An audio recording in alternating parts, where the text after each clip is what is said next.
वहीं मंदिर के प्रवेश द्वार पर एक और शिलालेख देखने को मिलता है, जिसमें 1762 ईस्वी में टिंटोई के ठाकुर द्वारा किए गए मरम्मत कार्य का विवरण मिलता है। इन दो शिलालेखों से ये पता चलता है कि ये मंदिर मूल रूप से एक स्थानीय व्यापारी हलधर बलराम का था और भगवान कृष्ण या श्यामला जी की त्रिविक्रम छवि मूर्ति संभवतः बाद में स्थापित की गई थी। वास्तुकला और मूर्तियों में अपनी कलात्मक सुंदरता के लिए मेरा ये प्रांगण पुरातत्वविदों और कला प्रेमियों के लिए सदैव ही पसंदीदा स्थान रहा है। ये पसंदीदा स्थान या अन्य धर्मों के प्रति उदार नीति हर मुगल बादशाह अपनाए, ये शायद संभव न हो सका। बादशाह औरंगजेब ने धार्मिक कट्टरता को बढ़ावा दिया और इसके परिणाम स्वरूप उसने अनेक मंदिरों को नष्ट कर दिया, जिसमें ये मंदिर भी उसकी क्रूरता का साक्षी बना।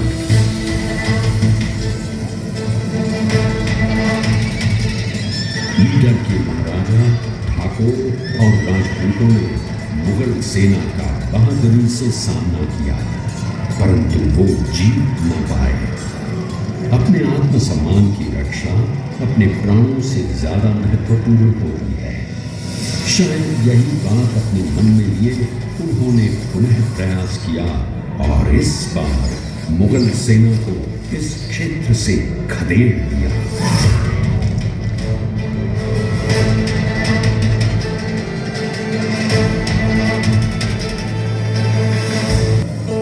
वर्तमान के खतरों को देखते हुए पुजारियों ने भगवान श्यामला जी की मूर्ति को करमबुल तालाब में छिपा दिया और यहां से पलायन कर गए।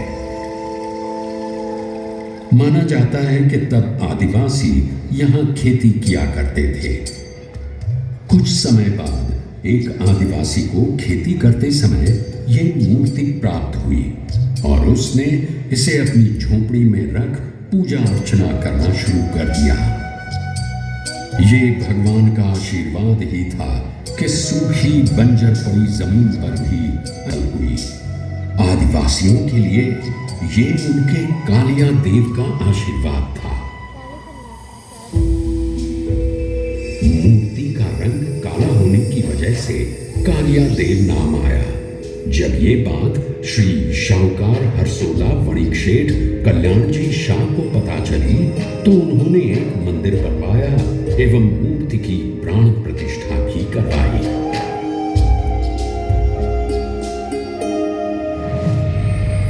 समय अब सनातन धर्म के लिए अनुकूल था। 18वीं शताब्दी में गुजरात में मराठाओं का शासन चल रहा था।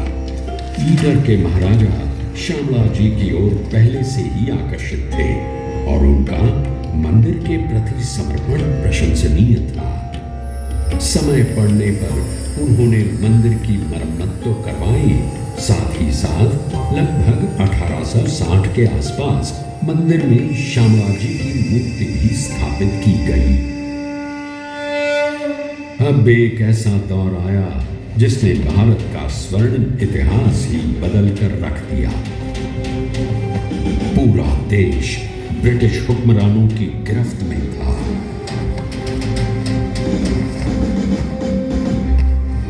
परिस्थितियां अब प्रतिकूल थी।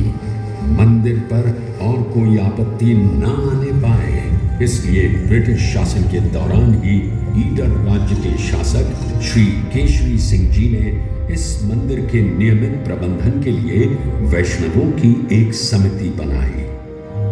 रख रखाव का भार श्यामला जी के आसपास के क्षेत्रों जैसे मोडासा, सरडोई और टिंटोई के भक्तों पर डाल उन्हें मंदिर प्रशासन के लिए नियुक्त कर दिया गया।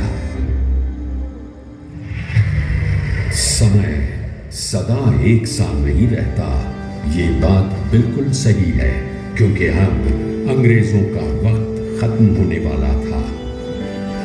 सन 1947 में भारत आजाद हुआ और उसके लगभग 13 वर्षों बाद जन्म हुआ गुजरात राज्य का, जिसके अरवल्ली जिले में मैं यानी ये मंदिर स्थापित है।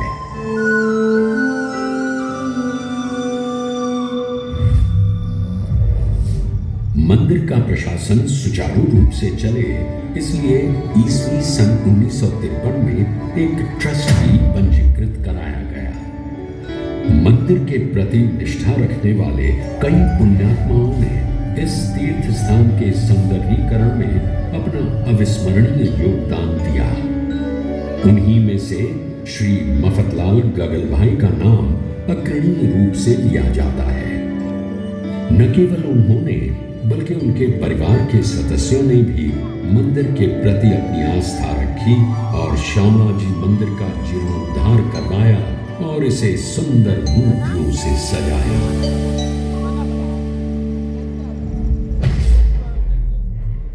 मंदिर के अलावा पुरातत्वविदों और कला प्रेमियों के लिए श्यामला जी में श्यामला जी संग्रहालय भी स्थित है, जिसमें लगभग 173 प्रदर्शनियों के साथ साथ पुरातत्व संग्रह भी शामिल हैं। इस संग्रहालय में इस क्षेत्र के पूर्व इतिहास से लेकर ऐतिहासिक काल तक का लगभग सारा संग्रह मौजूद है, जो यहाँ आए सैलानियों के लिए एक अनोखा अनुभव है। सदियों से गुजरात की इन पावन धरोहरों एवं धार्मिक स्थलों को जीवंत रखने के लिए भारत के यशस्वी प्रधानमंत्री श्री नरेंद्र मोदी जी, गुजरात के लोकप्रिय मुख्यमंत्री श्री भूपेंद्र भाई पटेल जी एवं तत्कालीन गृह राज्य मंत्री श्री प्रफुल्ल पटेल जी ने अपना सहयोग प्रदान किया और आज भी उनका ये सहयोग निरंतर देखने को मिलता है। मंदिर की पूर्ण व्यवस्था की जिम्मेदारी मंदिर ट्रस्ट की है, ताकि श्रद्धालु बिना किसी परेशानी के भगवान के दर्शन कर सकें।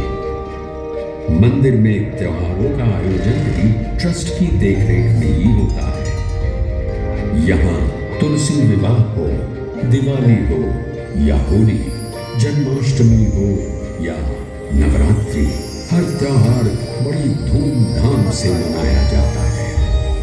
यहाँ हर वर्ष कार्तिक मास की पूर्णिमा पर प्रभु की आस्था में उजियारे का उत्सव मनाया जाता है और एक भव्य मेले का आयोजन होता है, जो निरंतर 20 दिन तक चलता है।